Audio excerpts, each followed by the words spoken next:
श्रीमद् भगवद गीता 18वां अध्याय प्रारंभते मोक्ष संन्यास योग। अर्जुन ने पूछा, हे मधुसूदन, संन्यास और त्याग का तत्व पृथक पृथक जानने की इच्छा करता हूँ। श्री भगवान ने कहा, कामना और कर्मों को त्यागना ही ज्ञानी लोग संन्यास मानते हैं और विवेकी पुरुष फलों को त्याग कहते हैं। जो पंडित दोष युक्त जानकर कर्म को त्यागना उचित समझते हैं, कुछ लोग यज्ञ, दान और तप आदि कर्मों के न छोड़ने को त्याग बताते हैं। हे भारत, त्याग के विषय में हमारा निश्चय जो है वह सुनो। त्याग 3 प्रकार के होते हैं। यज्ञ, दान और तप आदि कर्म त्यागने नहीं चाहिए। वे अवश्य करने योग्य हैं, क्योंकि ये 3 ज्ञानियों को पवित्र करते हैं। ये सब कर्म अशक्ति और फल को त्याग कर करने चाहिए। मेरा निश्चय मत यही है जो उत्तम है। आपने नियमित कर्मों का त्याग उचित नहीं है।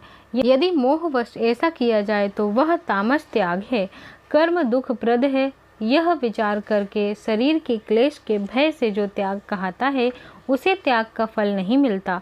यह राजस त्याग कहता है। हे अर्जुन, अपना कर्म अवश्य करने योग्य है। फल तथा आसक्ति को त्याग कर जो किया जाता है वह कर्म सात्विक है। जो दुखदायक कर्म से द्वेष नहीं करते और सुखदायक कर्म की प्रीति नहीं करता, वह त्यागी सत्यशील बुद्धिमान मुक्ति के योग्य है। देहधारी संपूर्ण कर्मों का त्याग नहीं कर सकता। कर्म फल त्याग कर कर्म करने वाला त्यागी है। कर्म फल 3 प्रकार के होते हैं। अनिष्ट, इष्ट, मिश्र। जो त्याग नहीं करते उनको मरने के पीछे मिलते हैं, योगियों को कभी नहीं मिलते। शरीर, वाणी, मन से भला या बुरा जो काम आरंभ किया जाता है उसके 5 कारण हैं। ऐसे होने पर भी जो केवल आत्मा को ही करता जानता है वह दुर्मति कुछ नहीं जानता। जिसको यह अहंकार नहीं है कि मैं करता हूँ और जिसकी बुद्धि कर्मों में लिप्त नहीं है, वह मनुष्य प्राणियों को मारकर भी उसको नहीं मारता, उसमें नहीं बंधता। ज्ञान, ज्ञेय और ज्ञाता ये 3 ही कर्म के प्रेरक हैं। कारण, कर्म और कर्ता ये 3 कर्म के साधन हैं। सांख्य शास्त्र में ज्ञान, कर्म और कर्ता के सात्विक गुणों के भेद 3 प्रकार के हैं। इनको भी सुनो। जो सब भिन्न भिन्न प्राणियों में अविनाशी अविभक्त सत्ता को देखता है वह ज्ञान सात्विक कहता है। जिस ज्ञान से प्राणियों में नाना प्रकार की सत्ताएं दिखाई देते हैं उसको राजस ज्ञान जानो। ऐसा ज्ञान जिसमें बिना कारण और बिना तत्वार्थ के जाने एक ही कार्य में लगा रहे अल्प और तामस है। फल की इच्छा न करके नियत किया जाता है वह सात्विक है। जो तामसी प्रवृत्ति है, हे भारत, 3 प्रकार के सुखों को सुनो। जिसके अभ्यास से चित्त रमता है, दुख का अंत हो जाता है, वह सुख सात्विक है। जो आरंभ में विष के समान और अंत में अमृत के समान होता है। जो सुख आरंभ में अमृत तुल्य और अंत में विष के सादृश विषयों और इंद्रियों के संयोग से होता है उसे राजस कहते हैं। जो सुख आदि और अंत दोनों में मनुष्य को मोह में फंसाता है और जो नींद, आलस्य और प्रमाद से उत्पन्न होता है वही तामस है। प्रकृति के इन 3 गुणों से अलग कोई वस्तु आकाश, पाताल, देवलोक में नहीं है। हे परंतप, ब्राह्मण, क्षत्रिय, वैश्य और शूद्रों के कर्म स्वाभाविक गुणों से बटे हुए हैं। सम, दम, पवित्रता, क्षमा, नम्रता, ज्ञान, अनुभव और परम लोक में श्रद्धा ये ब्राह्मण के स्वाभाविक सिद्ध कर्म हैं। बहादुरी, तेजस्विता, धैर्य, चतुराई, युद्ध में स्थिरता, उदारता और प्रभुता ये क्षत्रियों के स्वाभाविक कर्म हैं। खेती, गौरक्षा, व्यापार वैश्यों के स्वाभाविक कर्म हैं। 3 वर्णों की सेवा शूद्र के स्वाभाविक कर्म हैं। जो लोग अपने अपने प्रवृत्तियों के अनुसार कर्म करते हैं उनको सिद्धि प्राप्त होती है। वह सुनो जिनमें सब प्राणियों की प्रवृत्ति हुई है, जिससे सब जगत का निस्तार किया है। उस ईश्वर को अपने कर्मों के द्वारा आराधना करके मनुष्य सिद्धि को पाता है। दूसरे उत्तम धर्म से अपना धर्म ही श्रेष्ठ है। स्वाभाविक कर्म करने से पाप नहीं लगता। हे कौन्तेय, दोष युक्त भी स्वाभाविक धर्म का त्याग न करें। सर्वस्त्र आसक्ति को छोड़ने वाला, आत्मा की जीतने वाला, इच्छा रहित मनुष्य संन्यास के द्वारा सर्व कर्म निवृत्ति रूप परम सिद्धि को पाता है। हे अर्जुन, इस प्रकार का पुरुष शुद्धि को पाता है, वह फिर किस तरह ब्रह्मा को प्राप्त होता है। सो मुझसे सुनो, यही इस ज्ञान की परम निष्ठा है। शुद्ध बुद्धि से युक्त होकर धृति द्वारा मन को वश में लाकर शब्दादि विषयों को छोड़कर राग द्वेष से रहित होकर एकांत में रहने वाला, मिताहारी वाणी और मन को जीतने वाला, नित्य ध्यान युक्त और वैराग्य, अहंकार, बल, काम, क्रोध व परिग्रह को छोड़कर ममताहीन और शांत मनुष्य ब्रह्म भाव के योग्य होता है। ब्रह्म को प्राप्त हुआ पुरुष प्रसन्नचित्त होकर शोक और वह अभिलाषा को नहीं करता और जीवन मात्र में समदर्शी होकर मुझ पे परम भक्ति पाता है। इस प्रकार ज्ञानी मुझ में निवास करने वाला सदैव सब कर्मों को भी करता हुआ मेरे इस अनुग्रह से अविनाशी सनातन मोक्ष पद को प्राप्त होता है, वैसा ही ठीक जानता है। तदांतर तत्व में मुझको जानकर फिर मुझ में ही प्रवेश करता है।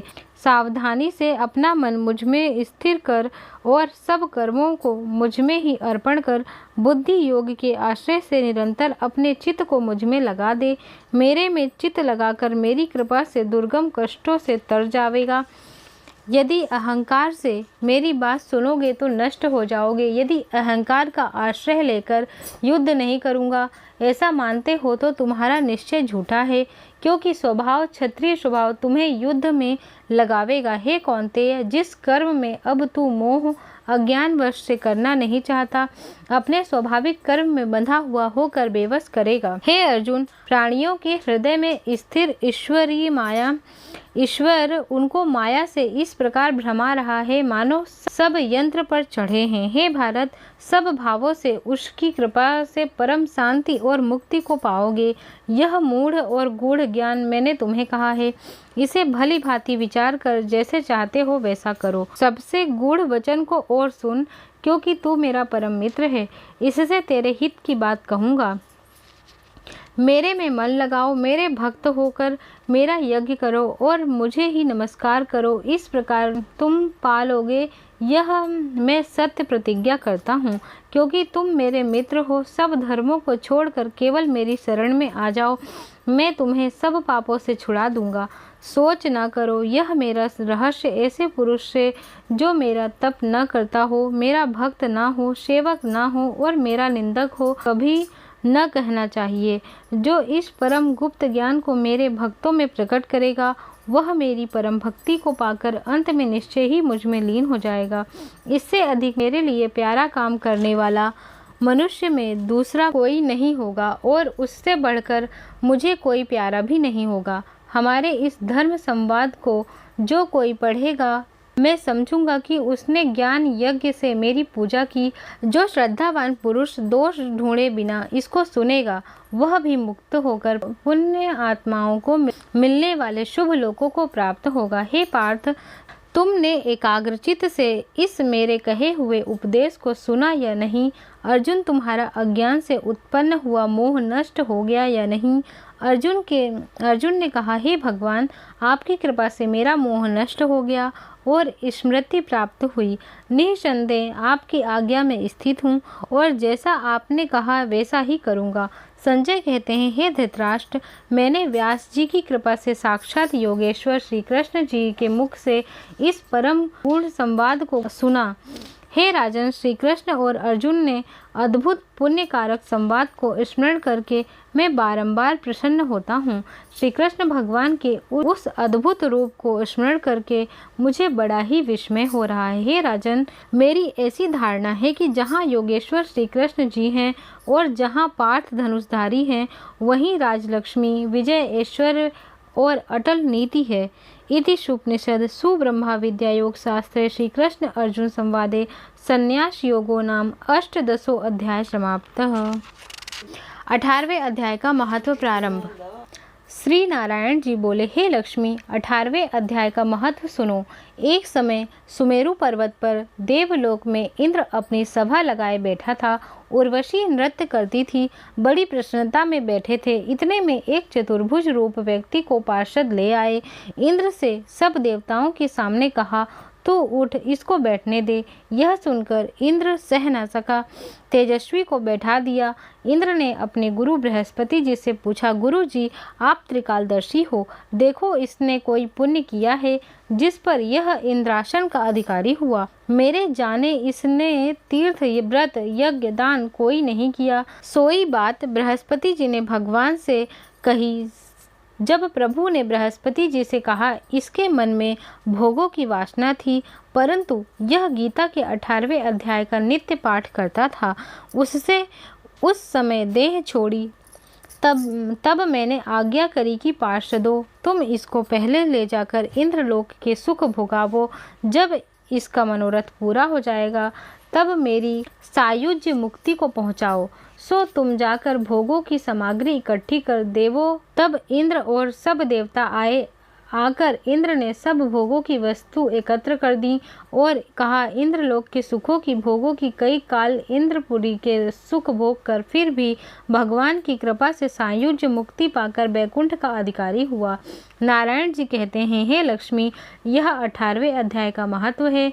गंगा, गीता, गायत्री कलयुग में यह तीनों मुक्ति के दाता हैं। इति शुपनिषद 18वां अध्याय महत्व समाप्त। आरती। जय भगवत गीते मैया, जय भगवत गीते।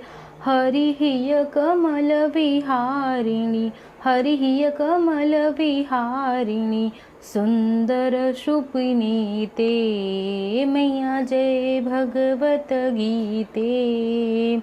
कर्म सुमर्म प्रकाशिनी, कामा शक्ति हरा, तत्वज्ञान विकासिनी, तत्वज्ञान विकासिनी, विद्या ब्रह्म परा मैया, जय भगवत गीते। निश्चल भक्ति विधायिनी, निर्मल मलहारी मैया, निर्मल मलहारी। शरण रहस्य प्रदायिनी, शरण रहस्य प्रदायिनी, सब विधि सुख करनी मैया, जय भगवत गीते। राग द्वेष विदारिणी, कारिणी मोद सदा मैया, कारिणी मोद सदा। भव भयहारिणी, भव भयहारिणी तारिणी, परमानंद प्रदा मैया, जय भगवत गीते। असुर भाव विनाशिनी, नाशिनी तम रजनी मैया, नाशिनी तम रजनी।